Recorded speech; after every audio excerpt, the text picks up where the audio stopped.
Dedicado expresamente para los del sur.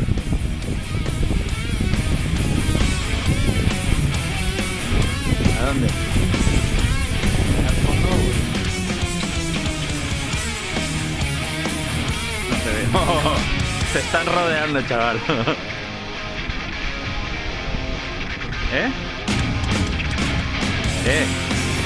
La imagen es impresionante,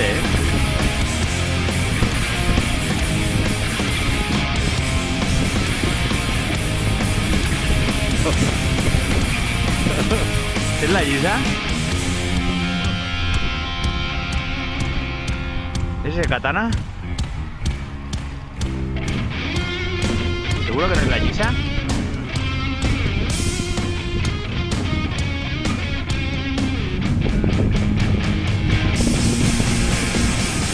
Sí, vale, que me está rodeando.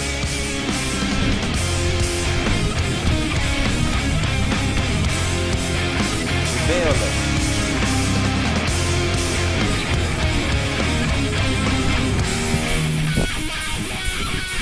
Pone más freno. Claro, un poquito, ¿no? Es que me va a coger.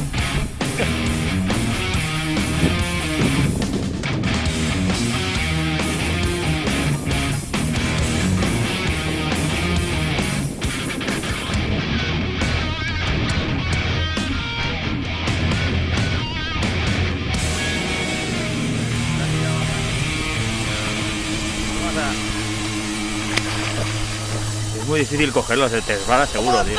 Quédatelo allá.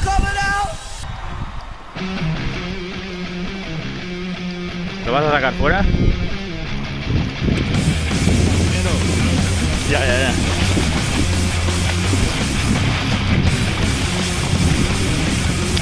Vale, ya. Espera. Lo pongo aquí.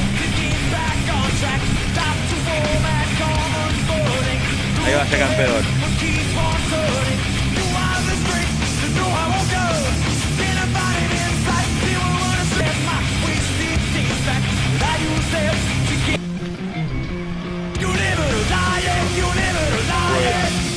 No,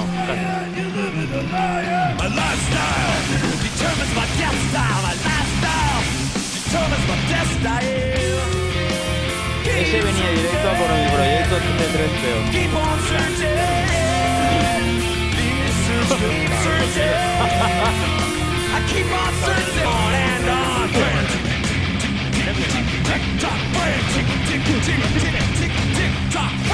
No se lo va a soltar, se le va a escapar.